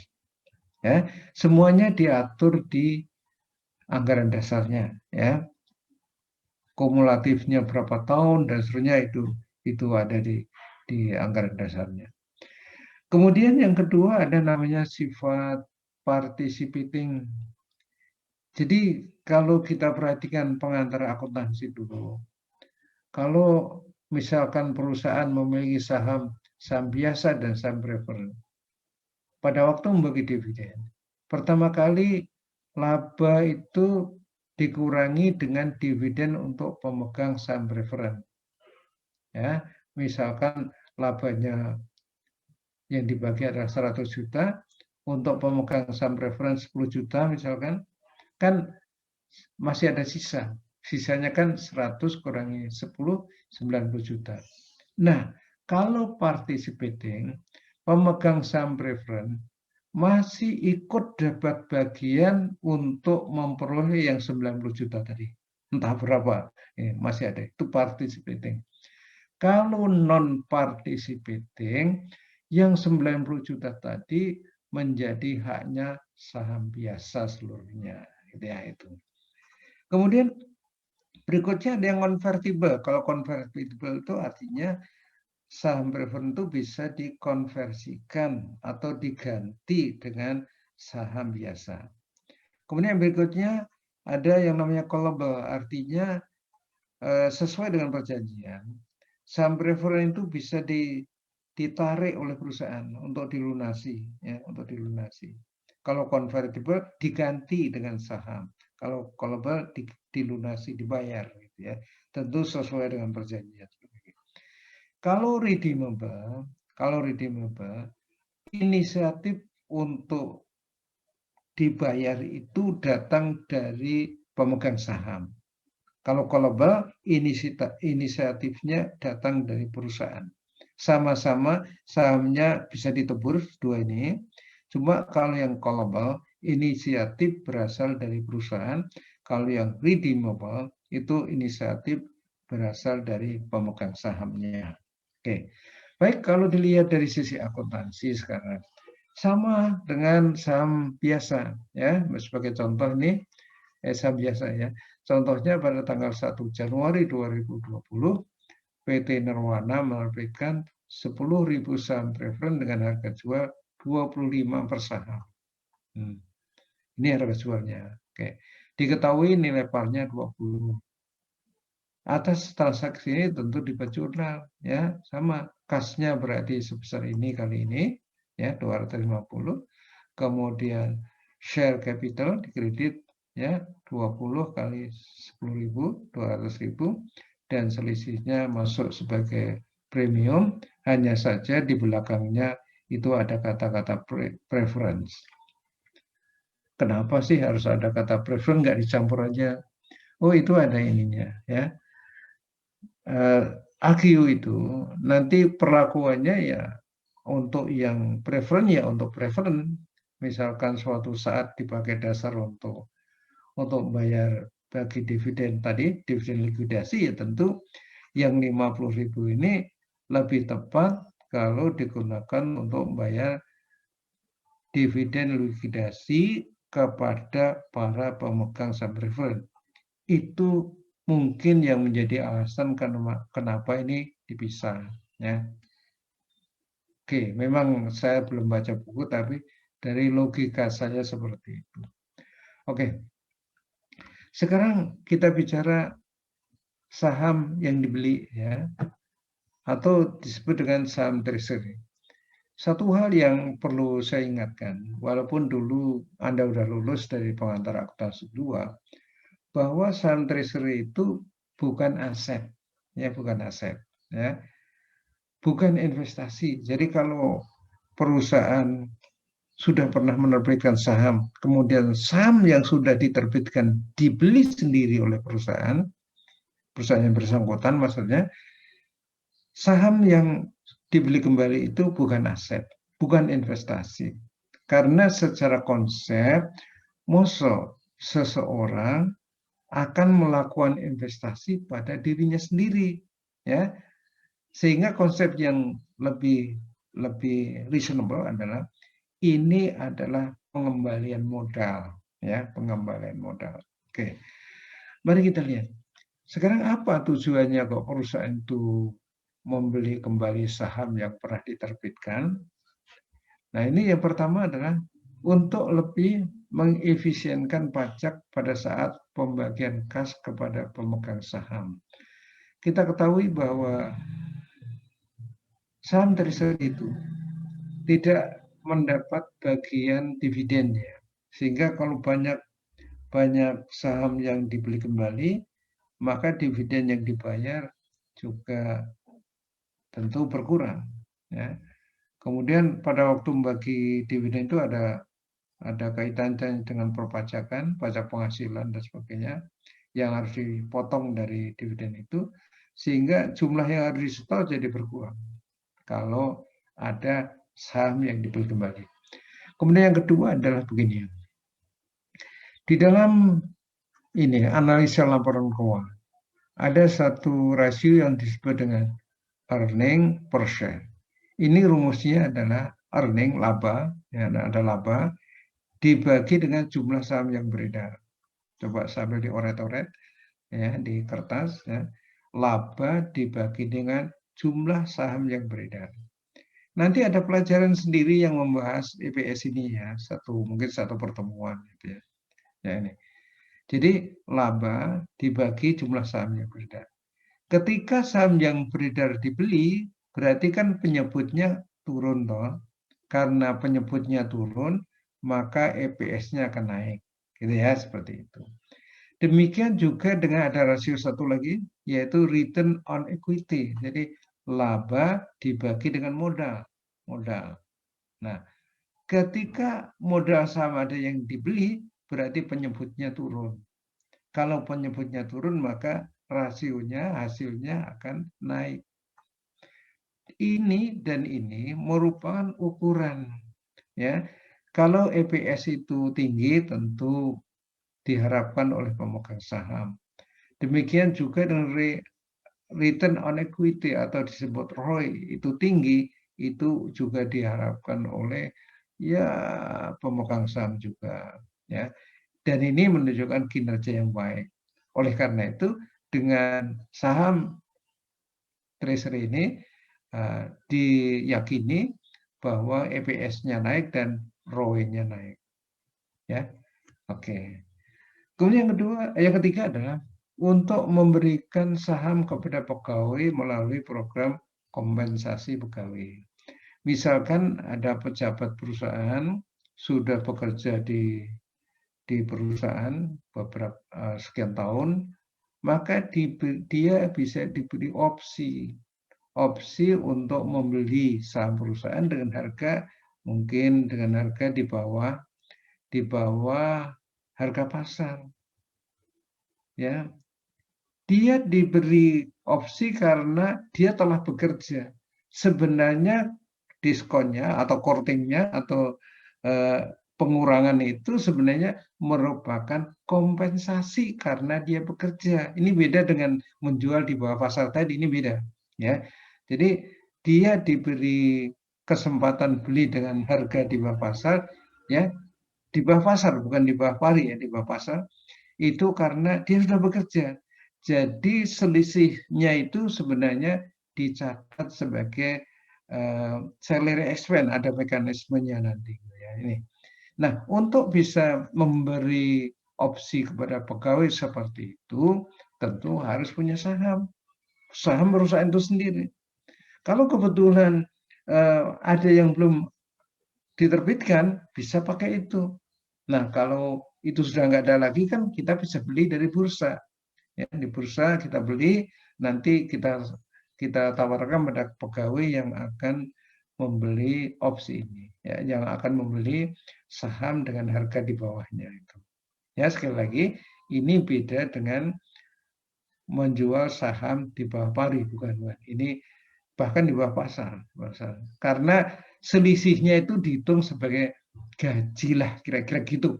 Jadi kalau saya sudah kerja 20 tahun, saya nanti bisa dapat pengurangan katakan 10%, sebenarnya 10% itu adalah gaji saya gitu ya, gitu.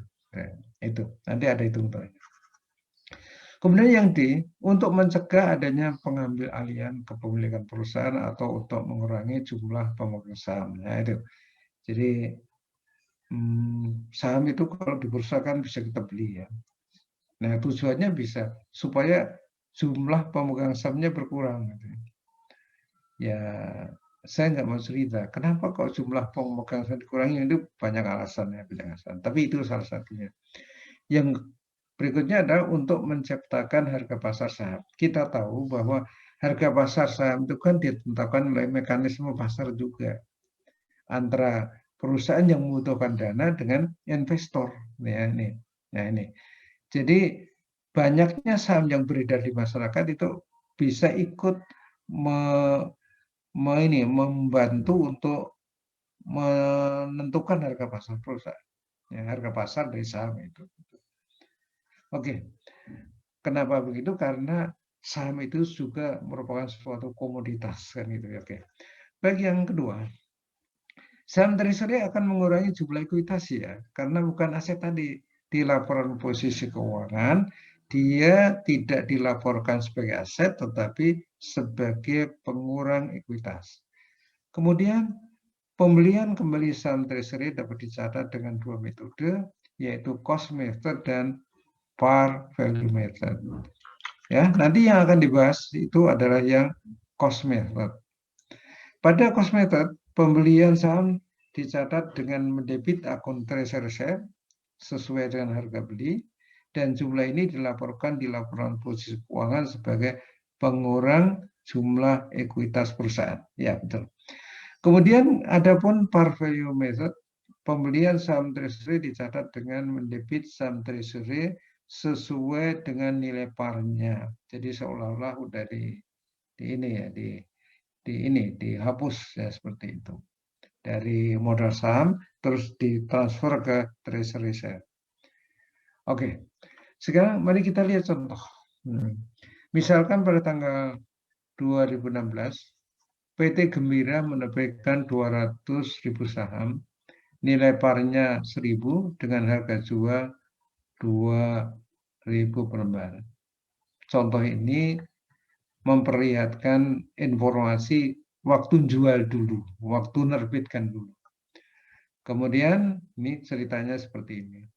Kemudian pada akhir tahun 2019, setelah hari berganti hari, minggu berganti minggu, bulan berganti, akhirnya tahun sudah berganti.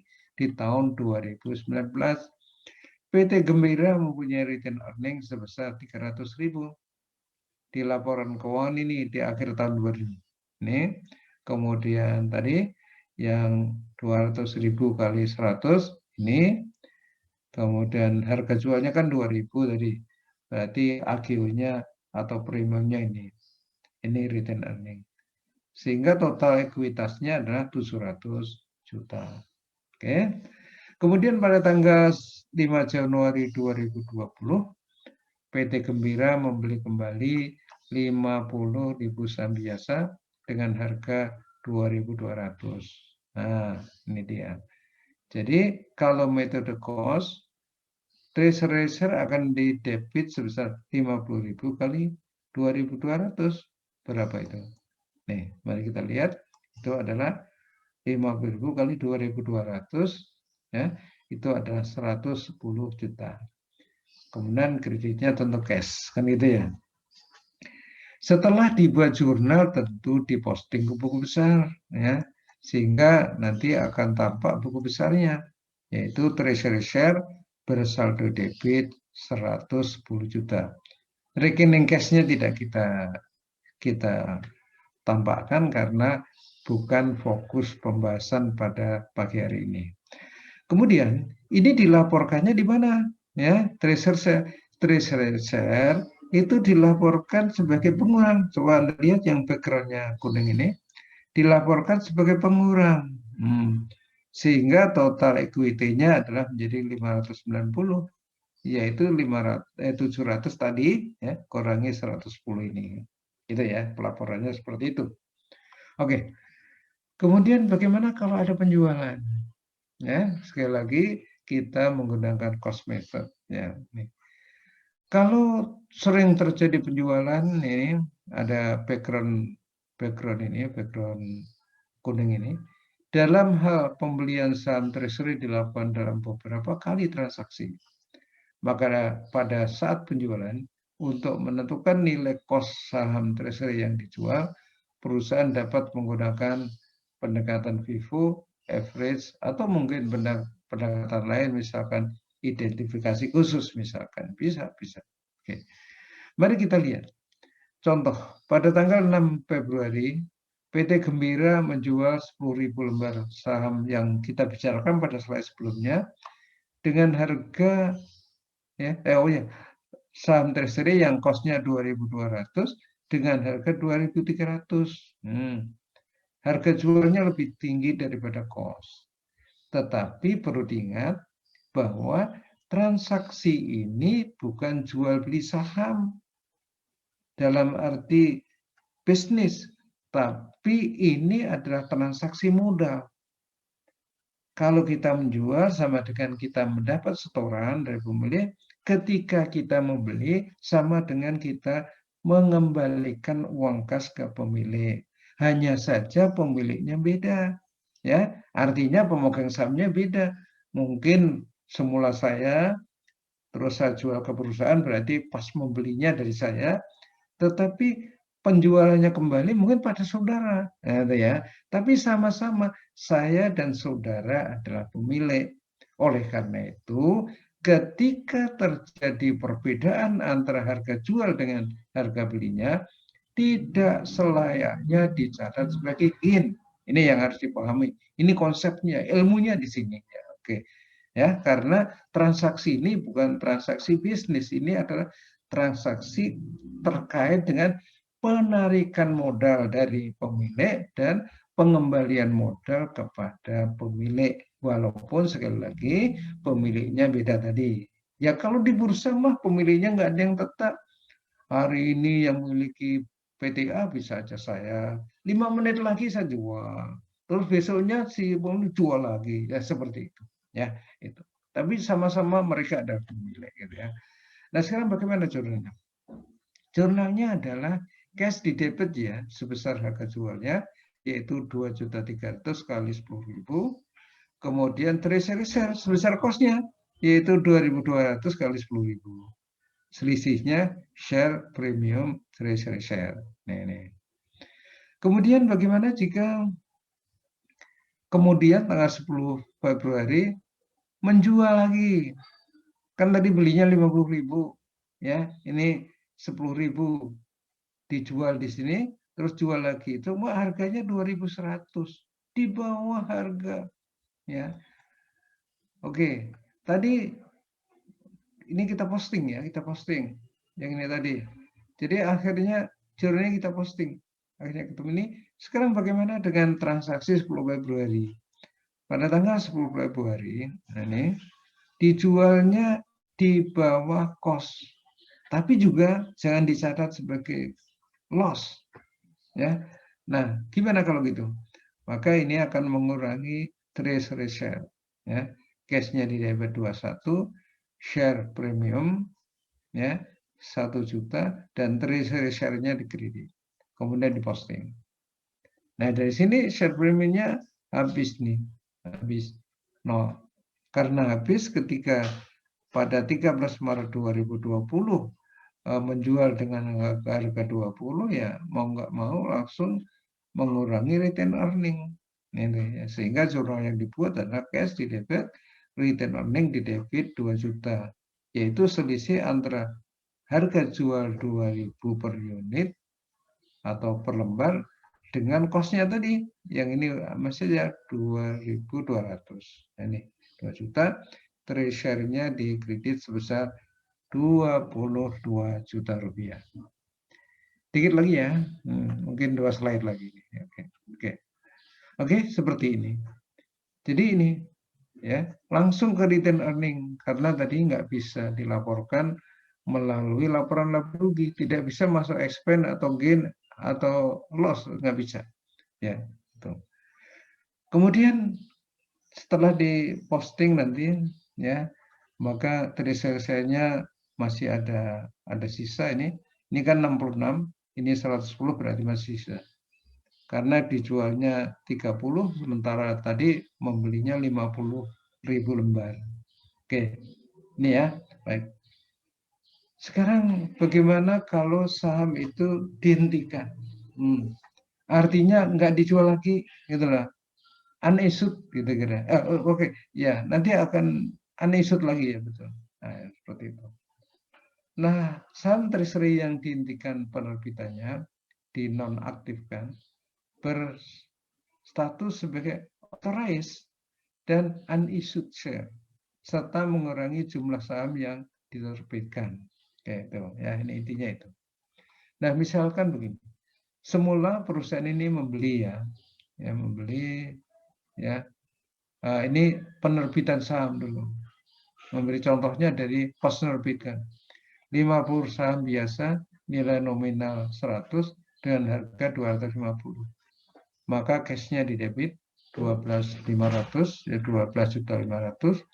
Share capital di kredit, yaitu ini 50.000 kali 100 par value-nya.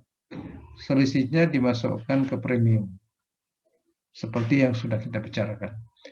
Kemudian perusahaan membeli 10.000 saham biasa. Cost-nya 270. Tentu jumlahnya treasury share di debit ya. 10.000 kali 270. Terus cash-nya di kredit 2.700.000. Oke, tentunya jurnal ini diposting ke buku besar ya. Oke. Kemudian dijual ya. Saham treasury dengan harga 290 per lembar. Sekali lagi, ini adalah penjualan, berarti penarikan modal dari pemegang saham yang orangnya beda gitu ya. Kalau ini tadi mengembalikan modal pada orang pemegang saham lama. Kalau ini orangnya beda. Jadi jurnal yang dibuat ada cash di debit 1450. Dari mana? 5.000 kali 290 ini. Kemudian treasury share dikredit sebesar cost-nya. Cost-nya berapa? 5.000 kali 270 ini. Ternyata uang kasnya lebih tinggi. Berarti ada premium. Premiumnya berapa? 90 kali 70. Berapa dia? 20. 20 kali 5.000, 100.000. Gitu ya. Oke. Kemudian bagaimana kalau sisanya? Nih coba. Nih di bawahnya. Sisanya dinonaktifkan. Kalau sisanya dinonaktifkan,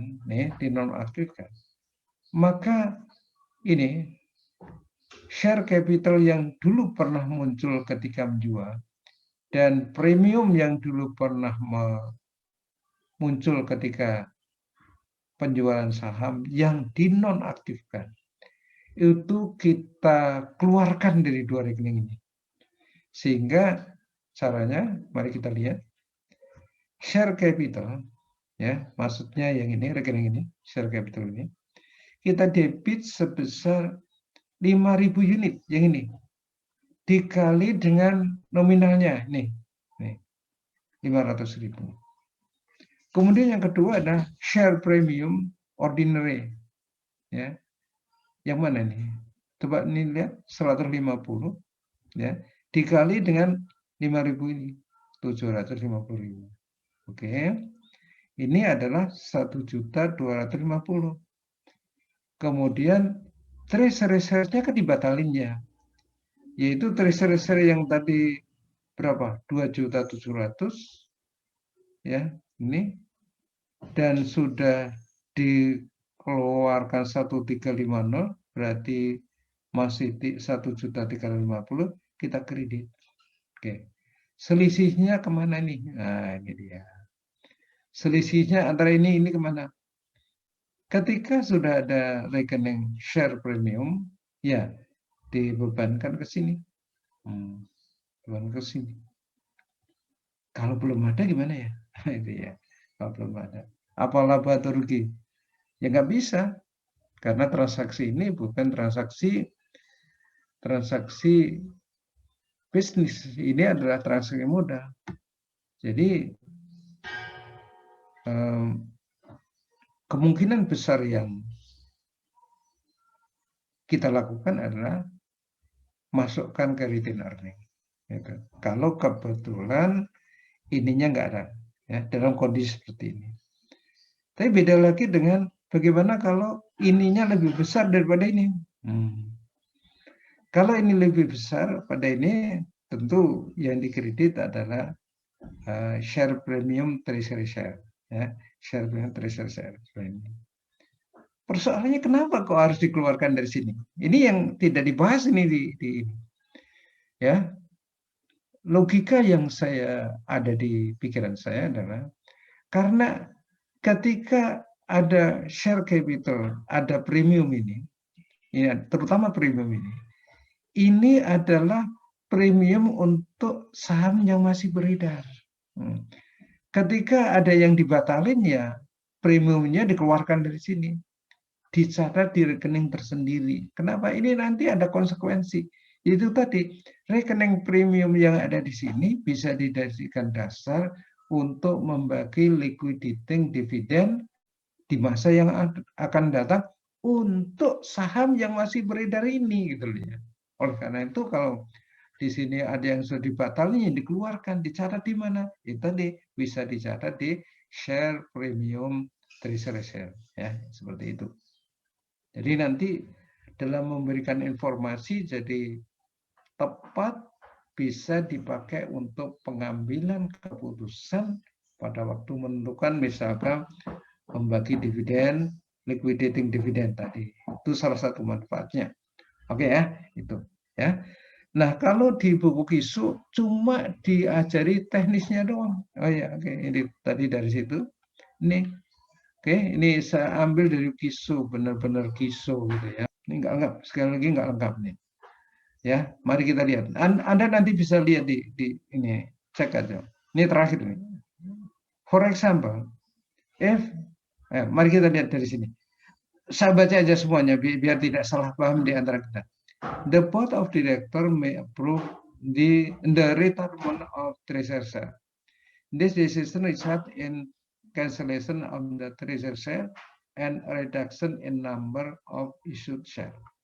Retired share have the status of authorized and unissued, sudah sama.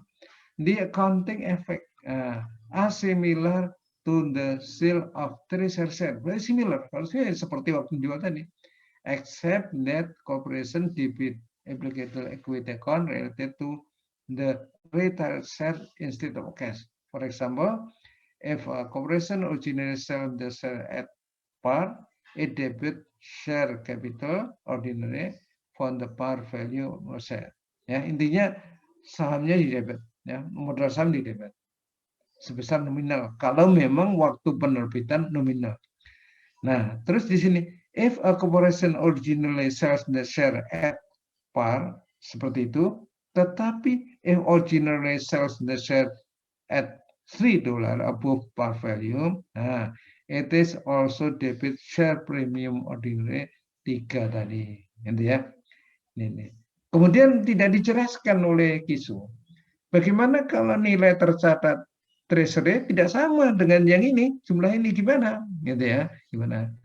Yang tadi saya katakan kemungkinan akan dimasukkan ke tadi, ada contohnya tadi, ketika ada selisih dan ada premium, masukkan premium. Ya gitu. Kalau itu tidak ada ya ujungnya tempat sampahnya return earning. Kok Pak Margono cerita begitu? Apa reasoningnya? Reasoningnya adalah hanya ada satu konsep yang bisa membenarkan itu. Saya baca di bukunya Smith and Schulson kalau nggak salah, atau Schulson. Itu alasan yang membenarkan adalah ini dianggap sebagai pembagian dividen kepada pemegang saham. Sehingga bisa dimasukkan ke return earning. Tadi tidak kredit ya debit. Kalau selisihnya harus mendebit premium tapi nggak ada premiumnya baru ke return earning. Tapi jangan kalau ternyata harus mengkredit premium ya premiumnya yang dikredit seperti itu.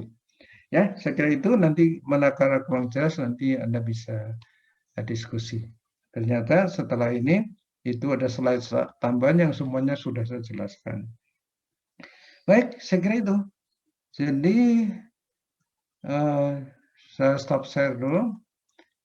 Ya, mungkin pertanyaan bisa sekarang, bisa nanti. Ya, saya ingin jawaban Anda. Kuisnya mau kapan? Nih, ya tadi udah sepakat pasti udah chatting pasti dengan temennya gitu ya. Di grup sebelah tentunya bukan di grup kelas ini ada. Silakan ketua kelas atau PJ menentukan. Tapi misalkan ada pertanyaan ya saya jawab. Oke. Gimana? Belum ada jawaban? Atau masih merenung? Atau nggak usah kuis?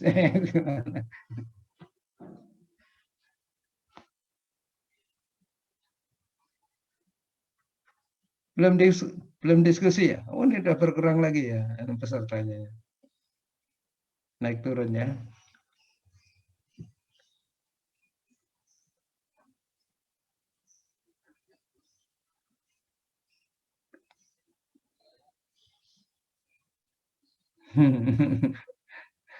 Senyum-senyum doang. Atau saya nanya, ada yang bisa dipengerti nggak nih tadi yang saya jelaskan ini?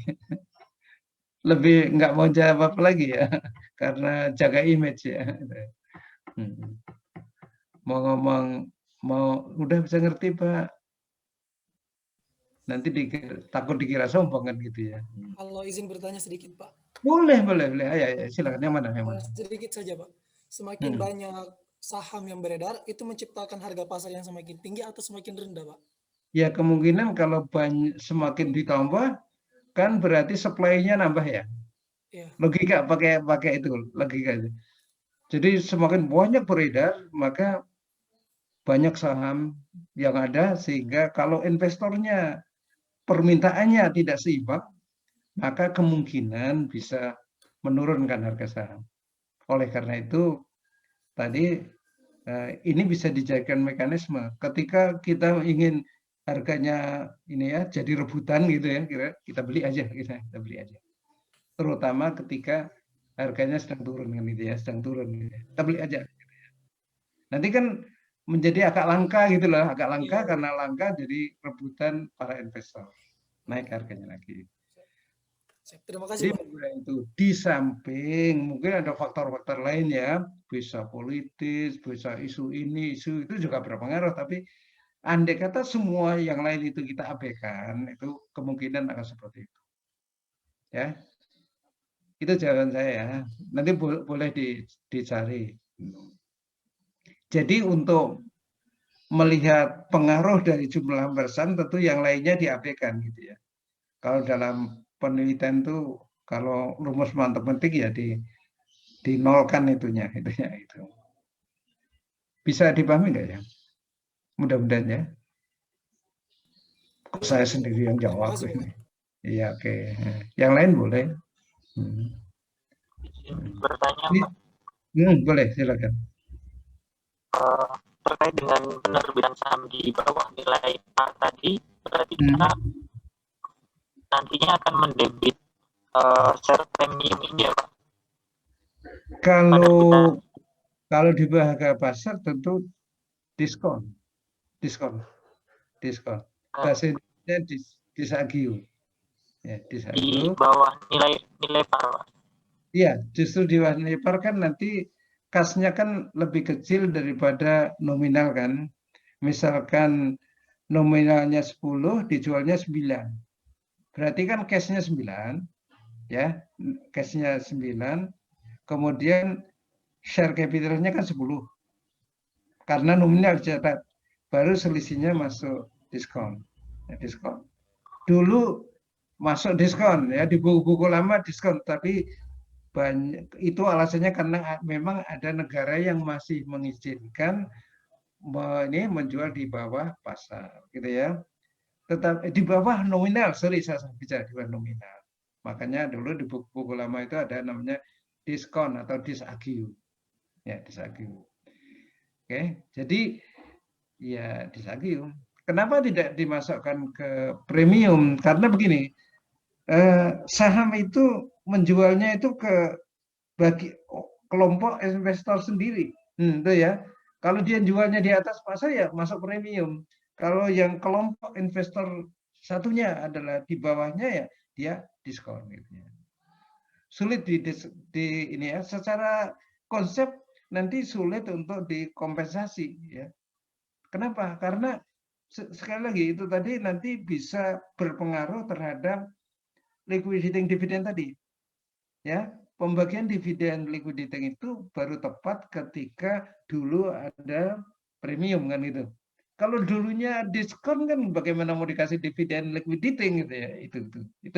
Itu akuntansi itu harus menunjang sampai sana gitu ya. Itu maksud saya. Jadi walaupun jawabnya seperti ini tapi kaitannya jauh banget gitu ya. Itu ya. Oke. Terus kalau Anda ditanya lagi, kok di PT labanya nggak ditambahkan ke modal? Ya itu Anda bisa lihat modal dasar itu kan sudah diatur di anggaran dasar gitu ya. Itu dilaporkan ke Menteri Hukum HAM, itu harus bisa melogikan itu gitu ya. Beda dengan perorangan. Kalau perorangan kan tanggung jawab orang itu gitu ya. Jadi seperti itu ya. Oke ya, gitu ya. Ada lagi nggak ya? Saya nggak minta ditanya, tapi kalau ada pertanyaan silakan. Dapat dipahami, terima kasih banyak, Pak. Udah. Oke, yang lain? Terima kasih banyak, Pak. Ya, sama-sama. Putus-putus ya kalau pakai suara ya. Itu memang begitulah. Kalau Zoom begitu, kelemahannya itu. Oke. Mohon Sudah. maaf, Pak. Ya, oke. Udah diskusiin sama teman-teman kalau kerja bisa dilaksanakan sekarang. Sekarang ya. Oke. Tapi sebelum kuis kita cek dulu portal ya. Saya pengen meyakinkan tadi sudah saya simpan semua ya. Tolong tadi sudah saya semua ya. Coba saya cek dulu supaya tidak merugikan semua pihak ya. Mana tadi? Portal Civitas. Ya. Nah, ini kan